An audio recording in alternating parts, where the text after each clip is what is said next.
ਜੀ shortcut cantt ਅਸਲ ਇਮਲੀ ਆਲੂ ਬੁਖਾਰੇ ਦਾ ਸ਼ਰਬਤ ਭਾਈ ਸ਼ਾਰਟਕਟ ਕੈਂਟ ਚ ਲੈ ਕੇ ਆਏ ਨੇ। ਕੀ ਬਾਤ ਹੈ ਸਾਜੀ, ਕਿੱਦਾਂ ਬਣਾ ਰਹੇ ਹੋ? ये चीनी है, ਆ ਚੀਨੀ ਦਾ ਬਣਾਇਆ? सिरा हाँ कालस, कोई सिर्फ चीनी के अलावा कोई शय नहीं कोई। अच्छा ठीक हो गया। कलर शलर कोई शय नहीं पाते हाँ देखो चेक कर सकते हैं, हैं? चेक कर सकते हैं सिर्फ सिरा चीनी सिर्फ शीरा चीनी ते इमली आलू बुखारा, तो इमली खालस इमली तो आलू बुखारा, इमली ते आलू बुखारा खालस। कोई रंग शान नहीं है। चेक करो जी, पाकिस्तान दा गर्मियां दा बेहतरीन तोहफा इमली आलू बुखारे दा शरबत। ਇਹਦੇ ਕੀ ਫਾਇਦੇ ਆ?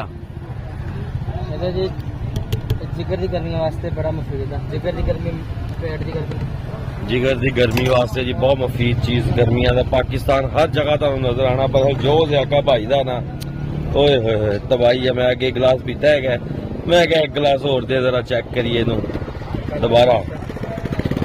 इसके अलावा पुदीना शरबत ਹੁੰਦਾ, पुदीना शरबत पुदीना माल्ट ਦਾ, पुदीने का माल्ट का। नींबू है बहुत महंगे, अच्छा अच्छा अच्छा वो बात है। और जी चेक करो। क्या बात है जी। थोड़ी बर्फ पानी में लो जी बर्फ जा रही है विच।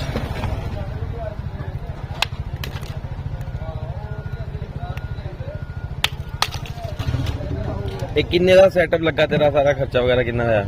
ਜਨਾਬ ਰੋਜ਼ ਸ਼ਰਬਤ ਦੇ ਹਿਸਾਬ ਨਾਲ ਕਿੰਨਾ ਸ਼ਰਬਤ ਕਿੰਨਾ ਖਰਚਾ ਹੁੰਦਾ ਸ਼ਰਬਤ ਬਣਾਉਣ ਤੇ? ਤਕਰੀਬਨ ਜਿੰਨਾ ਮੈਂ ਬਣਾਇਆ ਉਹਦੇ 700-800 ਰੁਪਏ ਦਾ ਖਰਚਾ ਹੋਇਆ। 700-800 ਖਰਚਾ ਹੋ ਗਿਆ। ਇਹਦਾ ਪ੍ਰੋਫਿਟ ਕਿੰਨਾ ਹੋਏਗਾ? ਉਹਦੇ ਬਰਾਬਰ 300-400 ਬਚਦਾ। 400-500 ਰੁਪਇਆ ਬਚਦਾ ਇੱਕ ਦਿਨ ਦਾ। ਮਿਹਨਤ ਕੰਮ ਸਲੋ ਨਾ, ਜ਼ਿਆਦਾ ਬਣਾਓਗੇ ਅਜੇ ਗਰਮੀ ਥੋੜੀ ਘੱਟ ਪੈ ਰਹੀ, ਗਰਮੀ ਜ਼ਿਆਦਾ ਪਏਗੀ ਫੇਰ ਜ਼ਿਆਦਾ ਤੇਜ਼ ਹੋ ਜਾਏਗਾ। ਚਿੱਲਾ ਕੇ ਇਹ ਬੱਚਾ ਜੀ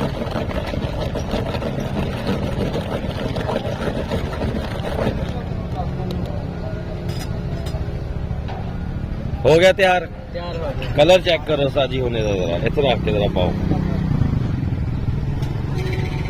ਹੁਣ ਕੀ ਕਰਨ ਲੱਗੇ ਹੋ?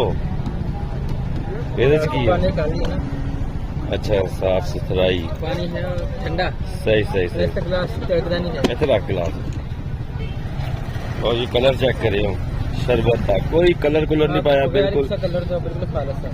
असल शरबत। ਤੁਸੀਂ ਘਰ ਵੀ ਬਣਾਓਗੇ ਨਾ ਸੇਮ ਨਹੀਂ ਬਣੇਗਾ ਜੀ। वाह जी वाह। जी बिस्मिल्लाह रहमान रहीम।